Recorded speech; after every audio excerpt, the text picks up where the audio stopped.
This that no nonsense.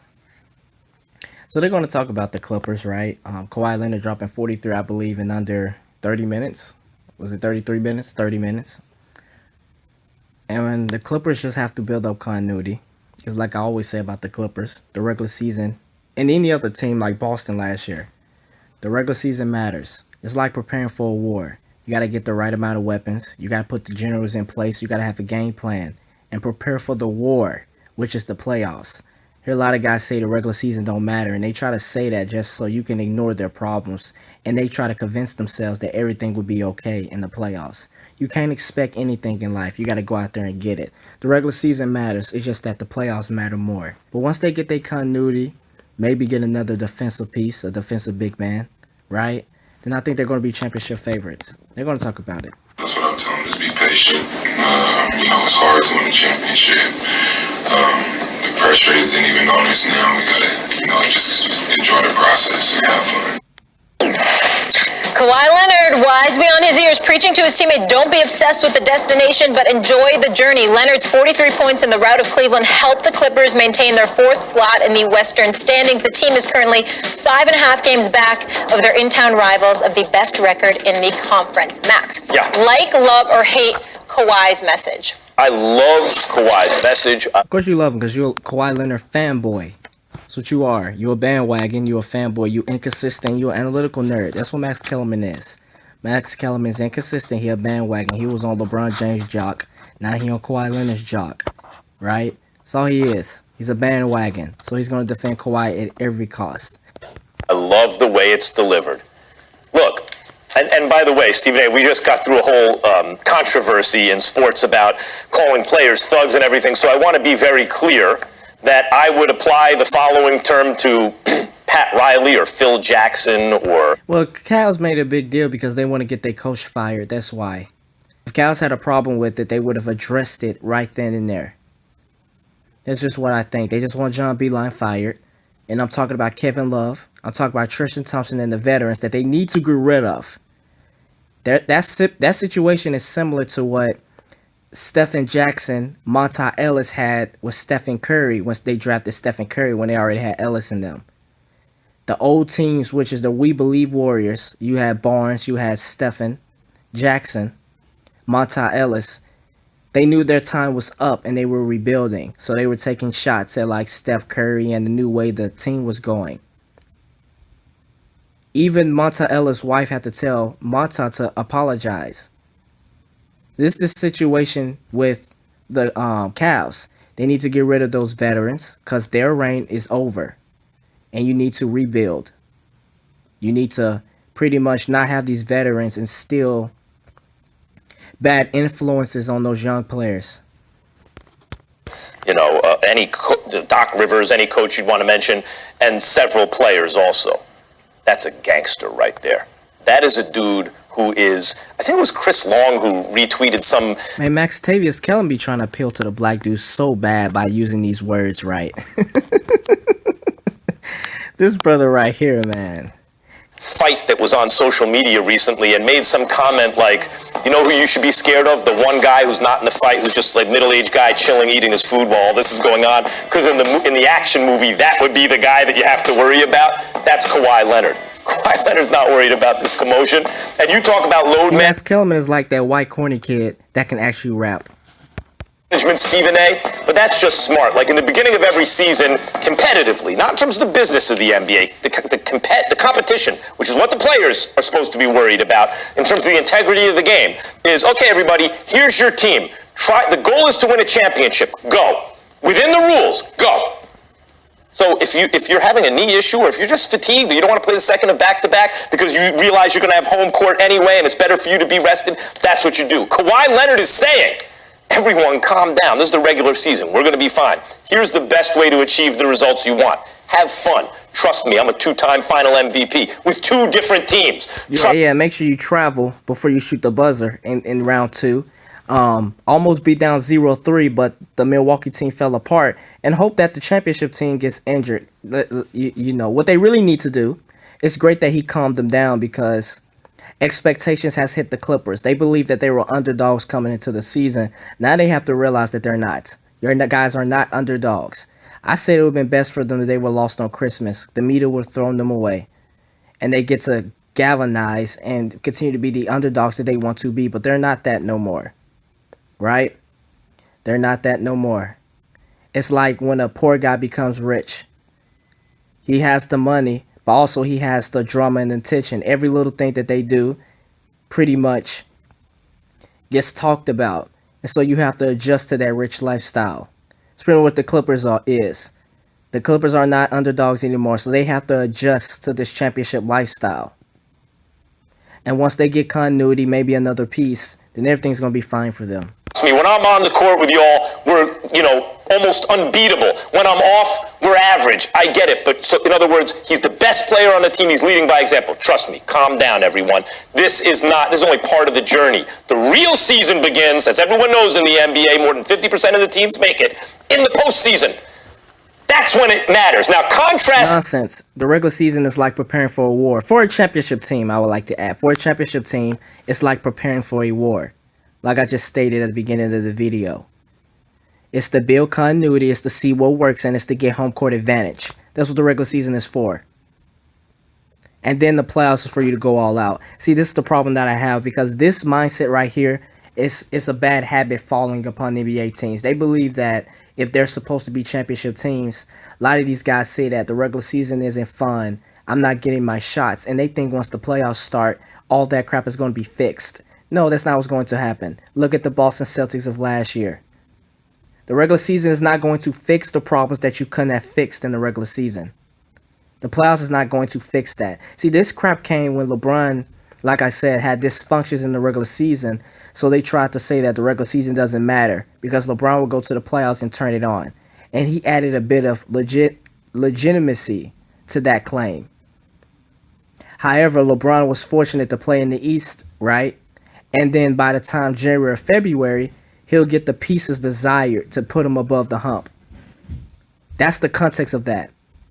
So unless you're going to get those pieces like LeBron has and have a favorable matchup in the playoffs, you got to treat the regular season seriously. That with LeBron James, who's always been not has, like LeBron had. Wise about this in recent years. Taking it easy in the regular season, getting his team ready for the playoffs, and then taking off. LeBron is playing the way Steph and them did when they won 73 games but lost to LeBron's Cavs. They're acting There was a whole bunch of factors, right, to that, Max Kellerman, which I explained. Fatigue was one of them. However, they led 3-1, Max. Draymond got suspended. Andrew Bogut got hurt. Iguodala was hurt. Stephen Curry was about 65%. And Harrison Barnes went from being a good piece to airballing wide open threes. So, hey, if that's what happens if you play all out in the regular season, right? Then maybe you shouldn't play all out in the regular season. But if you told a person that if you play all out in the regular season, you're going to lead 3-1 in the finals, I'm pretty sure they're going to do it. What happened to Golden State will not happen ever again. If Golden State was to play that series 10 times, right, and Cleveland was to win 1, then Cleveland will only win 1. Golden State will win the other 9 times. Like, the regular season is the playoffs. It's Kawhi who's sending the right message and doing it in just the right way, and he is the reason. No, see, the reason, he used that Golden State point, and Stephen A. then addressed it, right? So now he's going to hang on to that Golden State point of, if you go all out, then you're going to tire out in the playoffs, so he can promote Kawhi Leonard, because Kawhi Leonard is about load management, because the media has been using load management against them, right, to promote LeBron pretty much. So in order to promote Kawhi, he's going to take a Golden State point. And I can understand his point. However, it's lacking. Clippers need to build continuity. And if you got to play more games, you have to play more games. You can rest once you have that continuity, right? You look at, I would use the Baltimore Ravens of the NFL. The starters didn't play their last game of the season. They had a bye week, and they came into the game rusty against the Tennessee Titans because the Tennessee Titans had continuity. That's how important, and obviously in the NBA you play more games, but that's how important chemistry and continuity is. You got to build that during the regular season, right? See what works, what don't work in terms of pieces, players, right? Style of play, and then get home court advantage. More than anything else, I've been picking the Clippers to go all the way since the moment he made his choice. This is an example of why. First of all, I get tired of people saying that about LeBron James in terms of what's going on with the Lakers. Did it ever occur to anybody that LeBron James and Anthony Davis, especially LeBron James, is balling out as much as he can right now to get a cushion so you can afford to take a rest? I like what the Lakers are doing, right? I would like to think, and I will hope, right? And I will give Lakers this credit, that they are building continuity. However, I also know that LeBron is chasing that redemption narrative, and also know that he is chasing stats and analytics, because analytics and LeBron go hand in hand. Analytics was created to calculate the sports by numbers. However, analytical nerds think that humans are like robots. They are not. That's why analytics can't calculate intangibles. What I think about analytics, you can't drink too much water, you can't eat too much food. You got to have a healthy balance, right? So analytics is important just as intangibles, just as the acumen of the game. The IQ acumen of the game, the nuances of the game isn't important to an analytical person. They don't care about all of that. Just being real with you, they're too far on one side. You can't be too far on one side.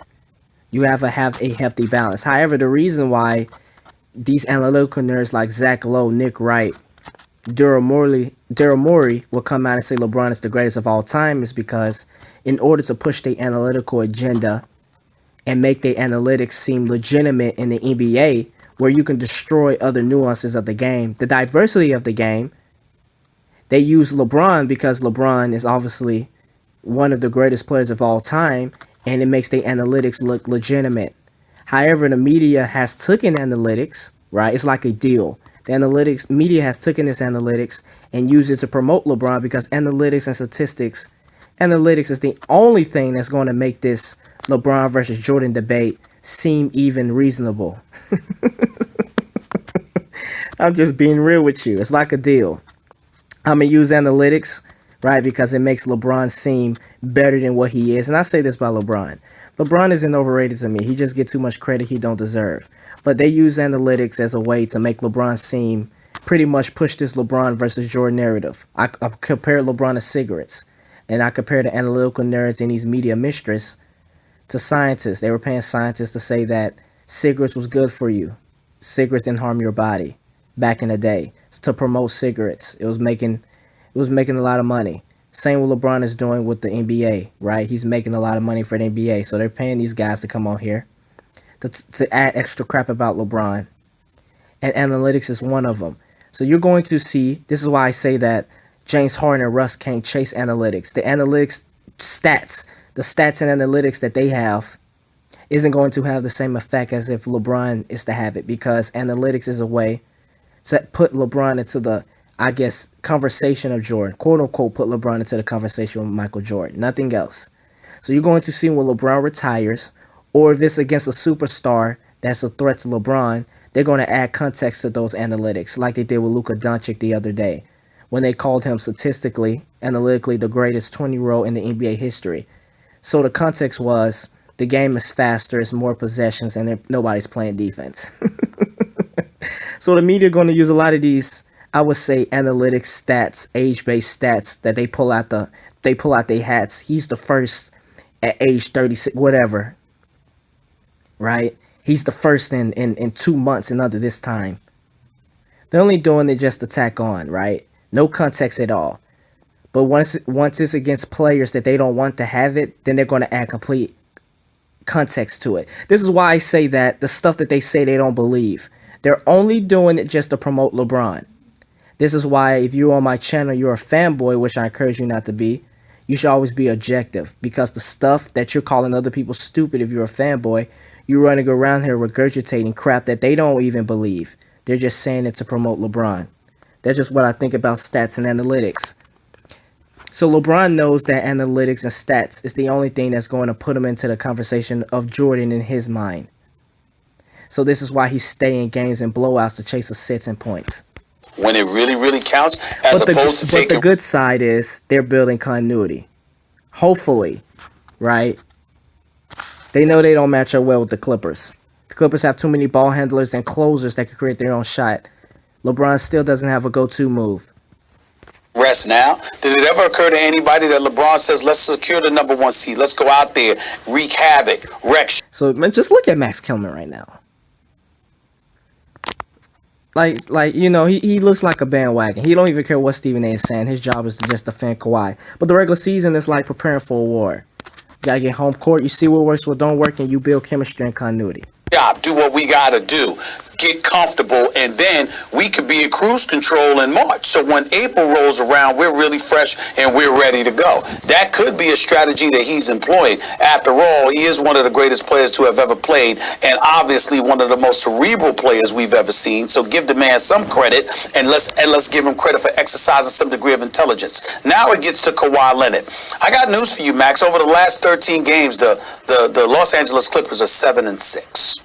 7-6. And they did beat a bad Cavs team, the same bad Cavs team that the Lakers beat.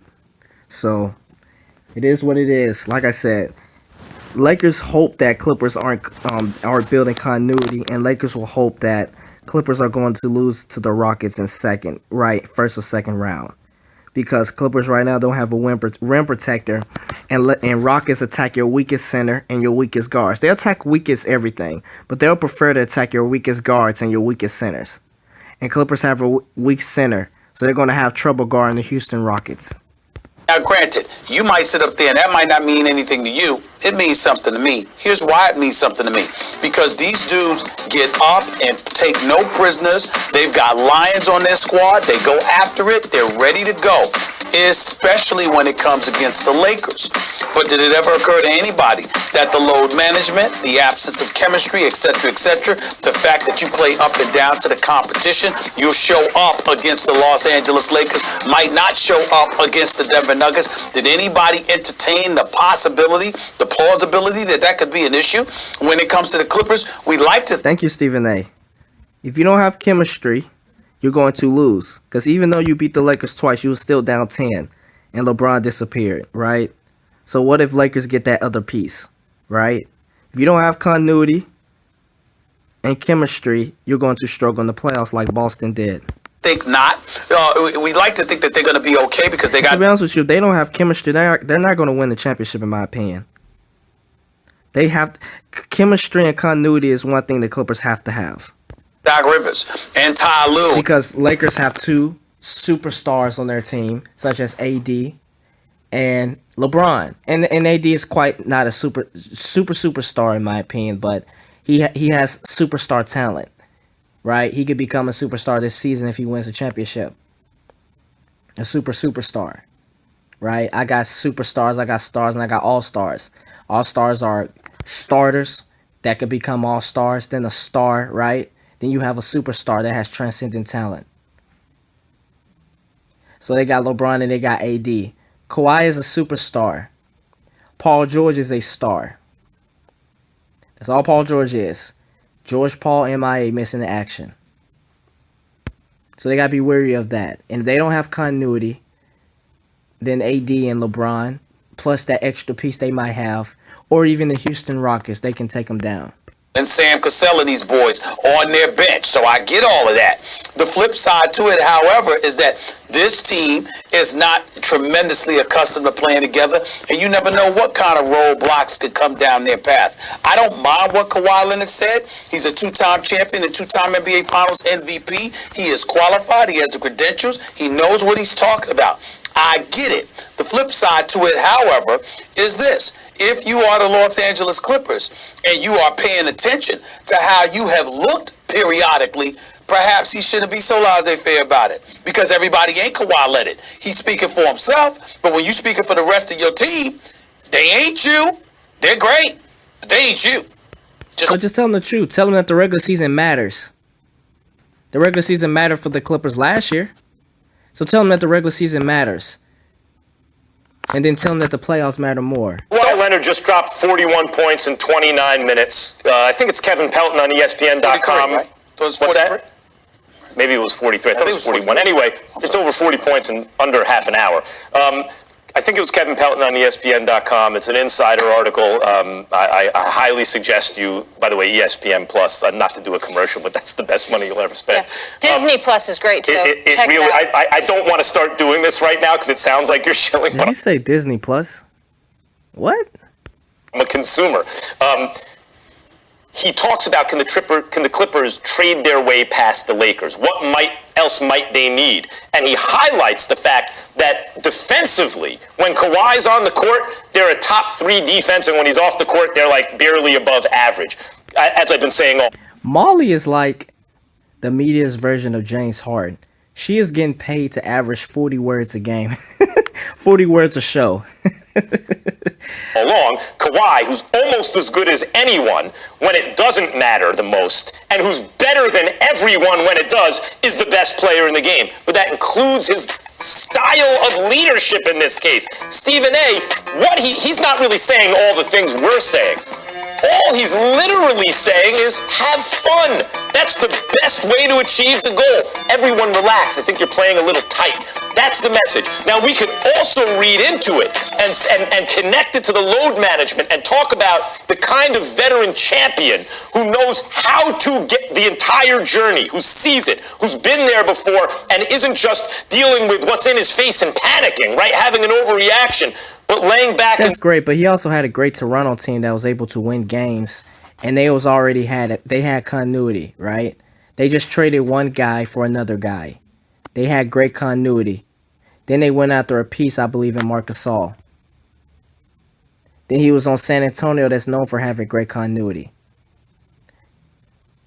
And then however, the Clippers are a team that had great continuity, and then they traded most of those pieces, such as Gallinari and Gilgeous Alexander, Gilgeous Alexander. Then they added Paul George, a shot chucker. Then they added Kawhi Leonard. So they have to get acclimated into that. Everybody has to know their roles. They have to build up continuity. And they can't be afraid to get injured, right? You just got to be tough. Once you get that continuity, then you can rest. Right? You can't be afraid to get hit when you fight. All this crap about, oh man, I can't play because I'm afraid to get injured. That's like saying that I'm afraid to get hit when I fight. You don't want to get hit when you fight, but you can't be afraid to get hit when you fight. So all this nonsense about getting afraid to get injured when you play, you got to go out there, right? You got to build continuity, then you can rest. They're just simple as that. Well, that's it. If you like this video, make sure you like, share, and subscribe. Hit the notification bell, and that's it. It's that no nonsense.